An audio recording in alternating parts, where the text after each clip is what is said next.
Bonjour à tous et bienvenue dans cette nouvelle vidéo. Alors, je m'excuse par avance pour ceux qui voulaient la review de l'épisode 6 de l'épisode de Watchmen.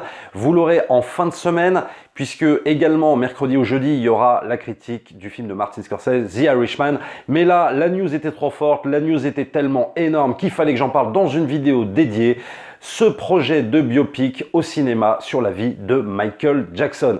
Alors, dans cette vidéo, on va évoquer un petit peu ce qu'on sait et puis aussi, moi je vous parlerai de mes craintes, je vous parlerai aussi de ce qu'on peut espérer. Ça peut être intéressant, mais il est évident que de toute façon, un film sur Michael Jackson était inévitable, tant la vie de Michael Jackson est un film avec moult rebondissements, avec des nœuds dramatiques à n'en plus finir. La vie de Michael Jackson, c'est ça. Donc oui, il y a de quoi en faire un film, et à mon sens, bien plus que d'autres artistes, ça c'est évident.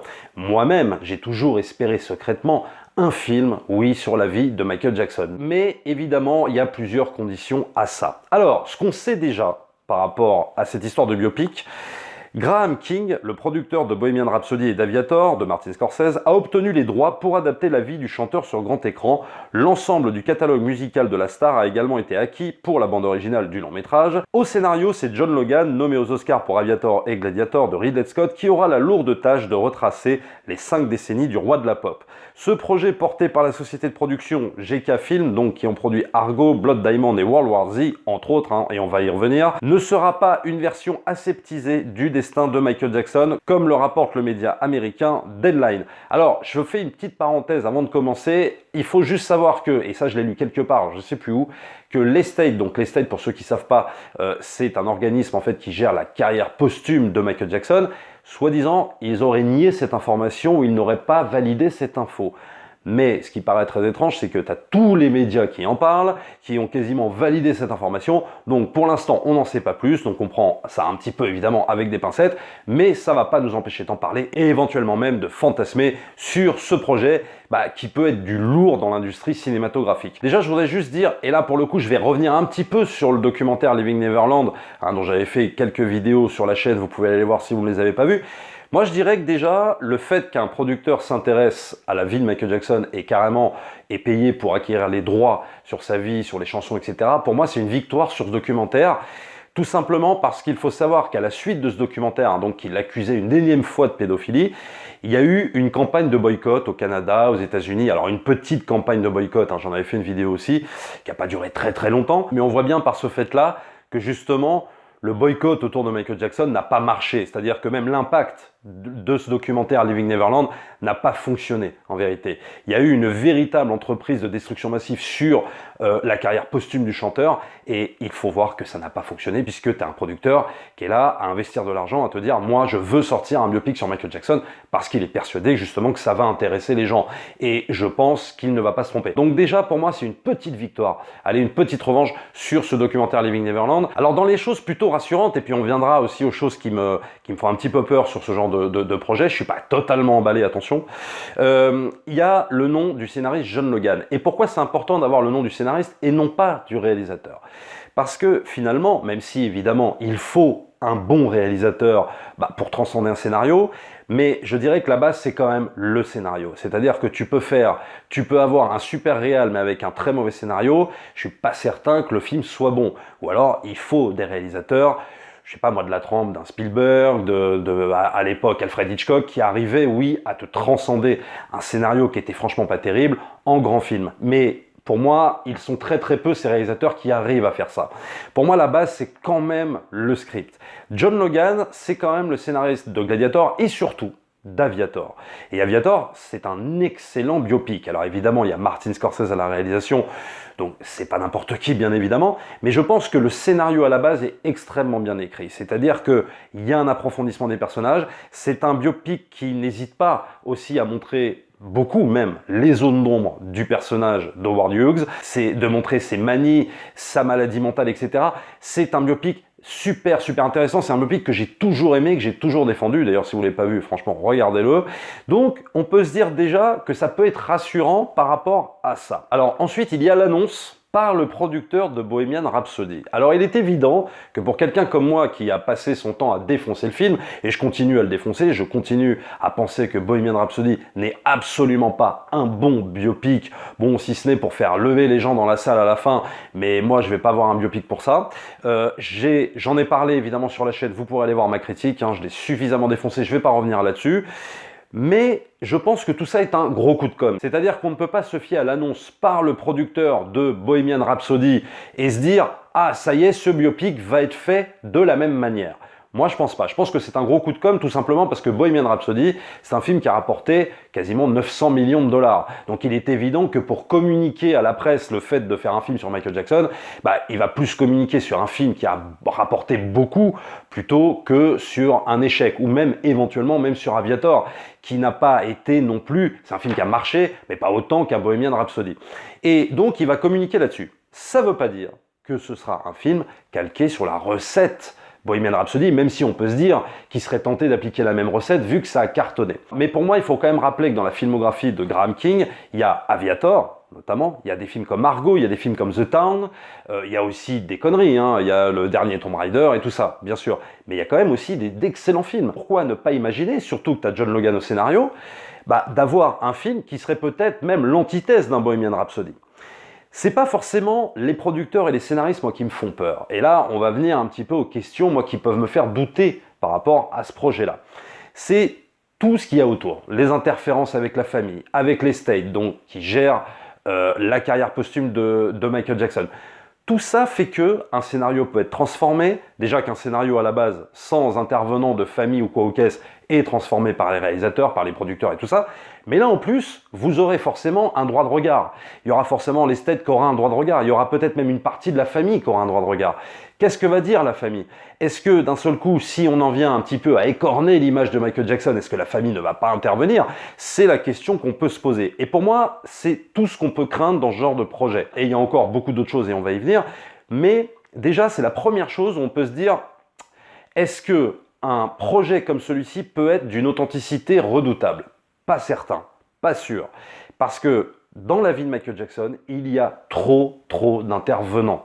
Donc, ça paraît très compliqué pour avoir un biopic qui respecterait les faits, qui aussi montre les zones d'ombre du personnage, parce qu'il s'agit de montrer ces zones d'ombre. Alors attention, ça ne veut pas dire, quand je parle de zones d'ombre, de s'immiscer en tant que tribunal populaire et de dire, par exemple, oui, il est pédophile, il est machin, etc. Non, c'est pas ça. Puisque, jusqu'à preuve du contraire, pour l'instant, il a été reconnu innocent des faits qui lui ont été reprochés, puisqu'il y a eu un procès. Donc c'est pas au rôle du scénariste de faire en gros le tribunal populaire et de dire « Ouais, non mais de toute façon, moi je pense qu'il est pédophile » ou alors « Moi je pense qu'il ne l'est pas », etc. C'est pas le but. Le but du scénariste là, et croyez-moi, c'est un sacré boulot, il a la lourde tâche, en gros, de relater les faits. Ça ne veut pas dire qu'il doit occulter les affaires. Il doit en parler. Mais ça ne veut pas dire non plus qu'il doit donner son avis sur la question. Pour moi, un vrai biopic, ça doit relater les faits, dire ce qui s'est passé, sans écorner forcément l'image, parce que tout le monde le sait qu'il y a eu ces affaires-là. Tout le monde sait que Michael Jackson aussi, et sans parler de ces affaires-là, a aussi des zones d'ombre. Pour les fans, on sait aussi que sur la fin de sa vie, il était accro à beaucoup de médicaments, il en est même mort, etc., etc. Morphine et compagnie. Donc tout ça, il s'agit aussi de le montrer. Ça ne veut pas dire que il faut avoir un espèce de plaisir morbide ou malsain à nous montrer, par exemple, quelqu'un de totalement accro, etc. Mais il s'agit également de montrer ces zones d'ombre. Comme l'avait fait, par exemple, un film, un très bon biopic, là, pour le coup, qui s'appelle Ray, où en 2h30, il te montrait absolument tout. Moi, la première fois que j'ai vu Ray, je connaissais absolument rien de la vie de Ray Charles. Je vois le biopic et je vois qu'il était accro à l'héros et tout ça. Moi, je ne le savais absolument pas. Ça, le biopic l'a absolument montré. C'est le but d'un biopic. Le but d'un biopic, et là, je parle vraiment en termes de cinéma, c'est pas de faire un documentaire, c'est de installer le spectateur dans la salle, le spectateur qui ne connaît absolument rien de la vie de Michael Jackson, et de lui montrer toute sa vie dans un film, avec musique, avec rebondissement scénaristique également. Et croyez-moi, dans la vie de Michael Jackson, il y en a eu un paquet. On peut vraiment faire un très bon film là-dessus, si on y met les moyens, si on y met l'authenticité. Mais tout ça n'est pas certain encore à ce stade-là, bien sûr. Après se pose la question, comment tu réalises un film sur 50 ans de carrière? Soyons honnêtes, c'est très difficile. C'est-à-dire qu'il a eu, pas 50 ans de carrière, mais presque. Michael Jackson, comme tout le monde le sait, a commencé très très tôt. Donc, il s'agit là de retracer toute sa vie. Alors attention, la sale manie de certains biopics à Hollywood, c'est de raconter soit que l'enfance, soit de zapper l'enfance et de raconter que la vie d'adulte, ou alors adopter un certain point de vue à un moment donné de sa carrière et d'aborder le film juste par ce prisme-là. Mais je pense que dans le cas de Michael Jackson, ce serait une erreur. Pourquoi ? De zapper l'enfance, c'est impossible. Et pourquoi c'est impossible de zapper l'enfance ? Parce que son enfance a impacté sur sa vie d'adulte. Elle a impacté sur ses créations, sur sa vie, sur ce qu'il a créé en tant qu'artiste et aussi sur son mental. Tu ne peux pas zapper l'enfance de Michael Jackson. Tu ne peux pas zapper, par exemple, les sévices du père. C'est impossible. Parce que tout ça a une influence sur ce qu'il est devenu aussi après. Donc, zapper ce moment ou alors peut-être ne raconter que l'enfance, ça n'aurait aucun intérêt. Donc à ce moment-là, se pose la question de la durée. Comment tu peux faire un film de 2 heures sur un homme comme Michael Jackson avec aussi complexe, aussi riche, avec une carrière comme il a eu, mais c'est impossible. Donc la durée ne peut pas être de 2 heures, mais elle pourrait être éventuellement de 3 heures. Ça, en général, ça fait peur à beaucoup de producteurs, parce que ça veut dire moins d'entrées, ça veut dire etc. Donc il y a tout un système économique qui se met en place. Moi, je pense que c'est peut-être une erreur de l'avoir annoncé en film. Moi, j'aurais acquis les droits sur la vie de Michael Jackson, j'en aurais développé une série, très clairement, éventuellement à diffuser sur un média comme Netflix, où j'aurais une liberté totale. Parce que très franchement, un film de 3 heures, ça me paraît très compliqué. Tu vas pas faire une trilogie, tu vas pas faire 2 films, parce que on n'est pas dans le cadre d'une adaptation littéraire, tu sais, où tu fais revenir les gens pour avoir la suite des aventures des héros que tu as suivis dans le premier épisode. C'est quasiment impossible de faire ça sur un biopic, c'est du jamais vu. Vraiment. Alors peut-être qu'ils pourraient tenter un truc comme ça, mais très honnêtement, économiquement, je pense qu'ils le feront jamais. Ça a peut-être pu se voir sur certains trucs, mais à mon avis, c'est très très rare. Ça, c'est vu, oui, en série télé, bien sûr, parce que c'est une série, donc il n'y a aucun problème. Mais sur un film, je vois pas. Donc, il s'agirait peut-être, le défi ultime à relever, de faire un film de 3 heures sur la vie de Michael Jackson. C'est pas comme d'autres artistes où tu peux te permettre, par exemple, de sauter l'enfance, ou alors tu la racontes très brièvement, comme ils ont fait, par exemple, dans Rocketman, et à la limite, après, tu peux embrayer sur sa vie, etc., d'adulte, machin. Il n'y a aucun problème là-dessus. Mais dans le cas de Michael Jackson, l'enfance, elle est capitale. Alors, il y avait eu, évidemment, pour ceux, pour les fans, l'excellent téléfilm, enfin, l'excellente série, mini-série plutôt, The Jacksons, mais qui avait été racontée en 3 heures de temps, et qui couvrait juste la période Jackson 5, juste à aller jusqu'à Thriller. Bon, voilà. Et ça durait déjà 3 heures. Donc, là, il ne s'agit pas de refaire ce qu'ils ont fait dans la série The Jacksons, mais tu ne peux pas zapper l'enfance. Il s'agirait peut-être, si c'était un film de 3 heures, de faire 1 heure sur l'enfance, l'autre heure sur la période, je sais pas moi, Off the Wall, Bad, Thriller et tout ça, et la dernière heure sur la fin de sa vie, les procès, etc. Peut-être, je sais pas. Ça peut être une idée, mais disons que tu ne peux pas raccourcir ce temps de film pour raconter la vie de Michael Jackson. Donc, c'est la crainte qu'on peut avoir si jamais le film se fait, qui t'annonce que le film va durer 2h15. Ça risque d'être compliqué. Voilà. Moi, ça, c'est une de mes craintes par rapport à ce genre de projet. Alors ensuite, évidemment, se pose la question de l'acteur. Alors là, c'est très compliqué. C'est compliqué et en même temps, pas forcément. C'est-à-dire que, évidemment, il faut plusieurs acteurs. Peut-être qu'il pourrait prendre un acteur enfant qui ferait le Michael Jackson enfant. Et ensuite, par rapport à la vie d'adulte, de prendre un acteur qui vont finalement embaucher jusqu'à la fin de sa vie, mais évidemment en le transformant. Pourquoi pas utiliser des techniques? Pourquoi pas utiliser des effets non pas de rajeunissement, mais de transformation de visage? C'est évident que maintenant, avec toutes les techniques qu'ils ont, ils peuvent le faire. Moi, je ne serais pas contre ce type de technique dans le cadre d'un film sur Michael Jackson, et pour la simple et bonne raison que peut-être même que ça aurait été une technique qui aurait plu à Michael Jackson. C'est-à-dire de prendre un acteur, de le faire évoluer dans le temps, de ne pas le faire vieillir, mais de le faire changer de visage comme lui-même a fait. Et ça, pourquoi pas, ça peut être une idée avec toutes les techniques qu'ils ont. Parce que je ne vois pas comment, sinon, le même acteur va pouvoir se transformer, c'est impossible. Il faudrait vraiment soit utiliser des modélisations 3D, et il en existe par rapport à Michael Jackson et qui sont intéressantes, ou alors utiliser d'autres techniques, je sais pas. Par contre, on utilise le vrai Michael Jackson et on le remet dans un film comme ils veulent faire avec James Dean, ça c'est juste insupportable. Ça, moi je ne suis pas pour ça, moi je suis pour prendre un véritable acteur qui prendra des cours de chant, qui prendra des cours de danse, parce qu'il faudra danser comme lui, il faudra chanter comme lui. Moi je suis pour ce genre de challenge, c'est ça qui m'intéresse. Moi la première chose qui m'interpellait quand je rêvais moi-même d'un biopic sur Michael Jackson, je me dis ouais mais avec l'acteur ce sera impossible. Mais maintenant avec toutes les techniques qu'ils ont, pour moi, il y a quelque chose de faisable avec ça. Pour moi, c'est pas le plus dur finalement. C'est pas ce qui me fait le plus peur, c'est pas l'acteur. Très clairement, moi c'est plus ce qui va se jouer sur le scénario, sur la durée du film et tout ça qui va me faire bien plus flipper. On nous annonce que le film ne sera pas une version édulcorée. Donc là, on va revenir un petit peu à ce que je disais avant au début de la vidéo. Ça veut tout dire et rien dire. Le fait qu'il ne sera pas édulcoré. Alors c'est très drôle parce que dans le même effet d'annonce, on nous annonce Bohemian Rhapsody, mais le biopic de Michael Jackson ne sera pas édulcoré. Comme si on voulait finalement un petit peu contredire ce qu'est le biopic de Bohemian Rhapsody, c'est-à-dire une version totalement édulcorée de ce qu'était Queen, à mon sens. Mais bon, on va pas revenir dessus, mais c'est vrai que édulcorer, ça veut tout dire et rien dire. À quel niveau tu places le fait d'édulcorer quelque chose ou pas? Est-ce que, voilà, pour en revenir à ce que je disais en début de vidéo, est-ce que tu parles des affaires de pédophilie? Est-ce que tu n'en parles pas? Alors évidemment, moi je suis pour en parler bien sûr, sans forcément donner d'avis sur la question. Ça ne veut pas dire que tout ton biopic doit être à charge contre la personne. C'est un jeu d'équilibrisme, c'est un jeu très très difficile et c'est pour ça que je dis que le scénariste a beaucoup de travail.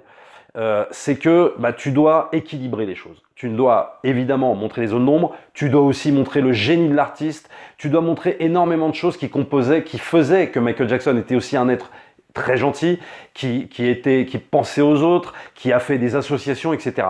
Tout ça est un mélange, tout ça est un juste mélange, tout ça doit se nuancer. Et c'est le plus compliqué à mon avis, et moi personnellement, c'est ce qui me fait le plus peur dans ce genre de projet, qu'il ne soit pas que totalement à charge ou qu'il ne soit pas que édulcoré. Il faut vraiment quelque chose de hyper bien équilibré et je dirais que ça, c'est quand même le plus dur. Il ne s'agirait pas non plus de faire un film en rapport avec l'attente des fans. Alors attention, chaque fan attend quelque chose. Quand on parle d'un biopic sur Michael Jackson, en tant que fan, tu as les yeux qui sont comme ça et que tu dis « Oh là là, j'en ai toujours rêvé ». Donc j'attends qu'il parle de Off the Wall, j'attends qu'il parle de Bad, j'attends qu'il parle de ci, qu'il parle de ça. On ne peut pas contenter tous les fans. On ne peut pas dire « Bah tiens, pour tel fan qui préfère cette période-là, le film va parler de cette période-là ». C'est impossible. Donc je pense pas qu'il faille se conformer à une attente de fans. Le seul truc auquel il faut absolument obéir, c'est la vérité, la véracité des faits, c'est tout. Je pense qu'aucun fan ne pourra monter au créneau si le film a respecté la chronologie, la vie de Michael Jackson dans son ensemble et n'a pas raconté de mensonges ou alors n'a pas trahi certains passages de sa vie. Je pense qu'aucun fan ne montera au créneau. On s'en foutra qu'on montre plus une période qu'une autre, c'est pas très grave. Je pense que de toute façon, un film doit couvrir une large période, donc l'intérêt, surtout, c'est qu'on ne trahisse pas la vérité. Et en ce sens, c'est là où le biopic peut avoir sa carte à jouer, peut être très très très intéressant. Voilà tout ce que je pouvais vous dire en gros sur ce peut-être futur biopic de Michael Jackson au cinéma. C'est quelque chose qui en même temps fait très peur et en même temps qui hype beaucoup, quoi. C'est-à-dire on attend de voir ce que ça peut donner. Vraiment, ça peut être une catastrophe comme ça peut être un super grand film. On ne sait pas, on verra bien. Bien évidemment, dites-moi dans les commentaires ce que vous en pensez, que vous soyez fan de Michael ou pas fan de Michael Jackson, bien entendu. Abonnez-vous à la chaîne, likez, partagez surtout, comme d'habitude, lâchez les pouces bleus. N'hésitez pas à vous rendre sur les liens Tipeee, les liens Utip pour soutenir la chaîne, c'est toujours très important. Nous, on se retrouve très très vite pour une prochaine vidéo. Ciao!